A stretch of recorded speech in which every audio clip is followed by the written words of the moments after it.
Happy New Year's Eve.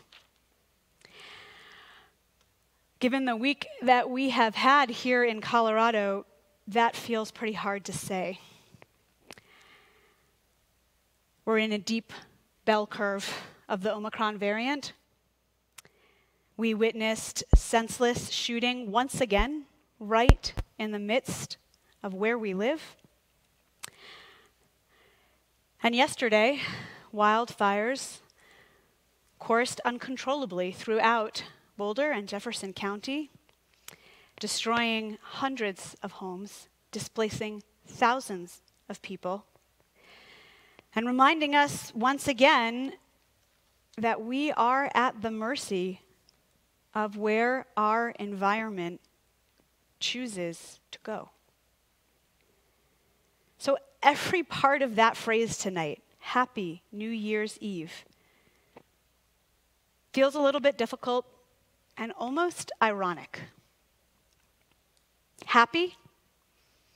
How could we, in the simple sense of the word, feel that way right now, at this moment? Not that we will never feel that way again, but it is very hard to bring the frivolity that comes with that phrase into this space. Some of you know I have two children. They're 10 and they're 4, and in the moment of the pandemic, we've been trying very hard to make our home feel the holidays more because they're not getting it from outside. And I bought the streamers and the balloons and the funny hats, and we will find some time to celebrate, but it felt impossible to do that this afternoon with any real sense of integrity and authenticity. New. How we wish that this feeling was new. How we wish that we were headed towards something that felt new, like we were moving out of something. And perhaps we felt that way just a couple of months ago, that there may have been some hope of moving toward a new phase of where we were in our pandemic. And again, while long-term we know that that will likely be the case right now, new doesn't feel like the right word to describe what we are holding. And year. Happy New Year. Are we really heading into yet another year in the shadow of pandemic and at the mercy of everything that we have felt this week? So it is hard to be in this place. It is hard to feel this way. As human beings, we love New Year's Eve. We love the potential of that phrase, that there is momentum. We don't just celebrate New Year's Day. We celebrate New Year's Eve, the moment when it is almost the next part. Not yet the next part, but almost, because we want to put all of our hopes and our dreams and our desires into that space and feel great about it and get excited about it. We as humans want that, and especially in the Jewish community, we lean towards the holiday. We anticipate it. And yet, that very potential is hard to get excited about right now.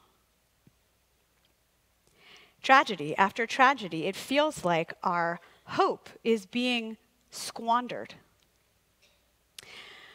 Now, it's not been lost on those of us who live by the Torah cycle that this week's Torah portion is the second Torah portion in the book of Exodus and contains the first 7 of the 10 plagues. 7. Over and over and over again. 7 examples of destruction and fear, and examples of people not feeling safe.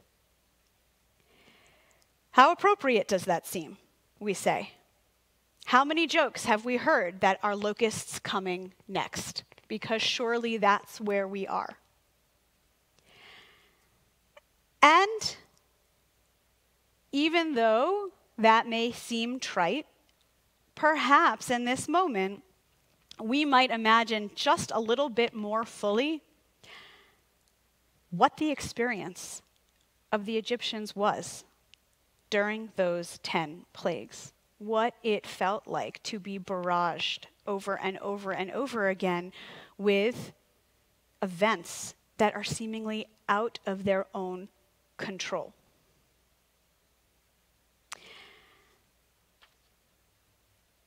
And yet, while that is potentially an obvious connection tonight, as I was reviewing the portion, I was actually more struck by something that happens right at the beginning.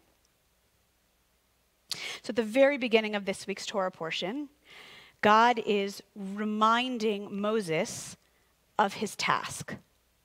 You will go to Pharaoh. You will say to Pharaoh, let my people go. And then Moses turns around and says that to the Israelites. I, Moses, am going to go to Pharaoh and tell him that it is time to let you go. And then the text says something really interesting. Because in chapter 6, verse 9, it says, when Moses told all of this to the Israelites, they would not listen to him because their spirits were crushed. In Hebrew, mikotzer ruach. They were literally short, closed off on divine belief, hope, possibility. That phrase was impossible not to jump out at me this evening. Kotzer ruach, crushed spirits. So beaten, so exhausted, so sure that more pain would come their way, they couldn't even listen to the beginning of redemption. And how tempting does that feel right now? To say, let's push aside any hope that anything is going to be better. Because every time we think we've made it through the worst part of the week, it goes down. And let's bury our heads because our spirits are crushed. And how could they not be? But just a few verses down, after Moses has had the rejection from the people, after the leader, the divinely appointed leader, has been rejected by the Israelites as not carrying a message that they can internalize, Moses turns back to God and says to God, how can I possibly go to Pharaoh?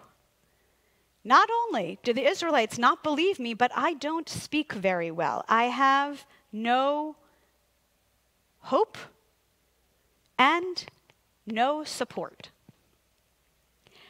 And what does God do? God says, Aaron will go with you. That's it. That's all the text says. Bring your brother. There is no giant pep talk. This is not a moment where the football coach gets down on one knee and hugs all of the players and tells them that it's going to be okay and they are going to win. Just one sentence. Bring your brother. And that's it. And I know that can feel overly simplistic, but the help that is required at that moment of darkness and sadness when the spirits are crushed is simply bring someone to help you. Turn to someone who can give you what you need right now in this moment. And I have to say that amidst the fear and the darkness of yesterday, when we were calling all of the congregants we know who lived in that area and wondering who still had homes left and hoping that the news was not going to get even worse, and worrying about the people that we couldn't connect with, that in addition to all of those emails and texts coming into my inbox, were also so many emails and texts and calls of congregants in Denver telling me, I have a house if people need it.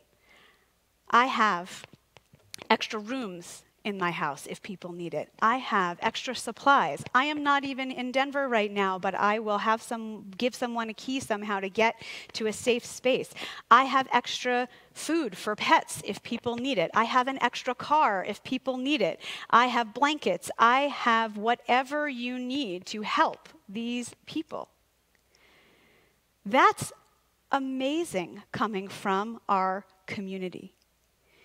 Not knowing anything about individuals necessarily, that people jumped to stand next to those in need, even when it would have been so easy to say, we are all exhausted from dealing with pandemic. How could we possibly bring ourselves to give once more? We are all exhausted from handling what does it mean to have as many guns in our presence as we do. We are just tired and want to deal with New Year's Eve in our own way and not deal with people. It would have been so easy to let the crush of the Spirit keep us from believing that there is hope and redemption and it is possible. And yet, the standing next to one another, that simple solution, is what brings us back. Is it going to help us fix the Omicron variant? Unlikely. But does it help remind us that even when we think there is nothing left inside, that there is no other possible way that we could push ourselves, it gives us just that little crack. That if one person stands next to one person and gives them what they need, that over and over and over again, that will indeed lead to actual redemption. Because that's our story. One by one. The Midrash tells us the Israelites couldn't believe as a group, but one by one person began to believe and told the next person who began to believe. And that is how we get to the sea. We're just 2 weeks away from actual redemption, of walking through it. But we don't get there. We don't get from the depths of the darkness of the plagues and our spirits being crushed without the help. Aaron and Moses, Israelite to Israelite, Denverite to Boulderite, community member to community member, we stand with one another and we hold each other's hand and we walk toward the water of freedom. And so tonight, I'm going to offer just another prayer as we look into the face of what we know we need to stand by. And we say, God of heaven and earth, source of all, the first part of this most recent storm has passed. For now, earth and sea and sky are quiet. The tempest has moved on. Thank you, O God, for the kinship of neighbors and friends as we work together to clean up and repair our community. Bless those who were injured with healing and recovery. Provide food and clothing, warmth and comfort to all in need. Thank you for providing safety and shelter to those in need. Thank you for the emergency and rescue workers who kept watch and risked their lives to help us. As we return to our daily lives, we pray for the victims of any disaster, any violence, suffering, or despair. Blessed are you, our rock and our shelter.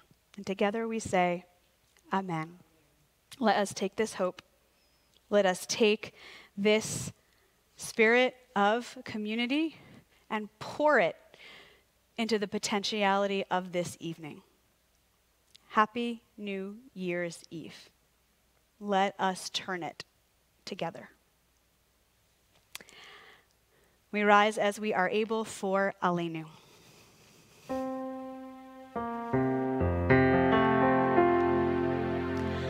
Aleinu leshabeach ladon hakol, latet gedula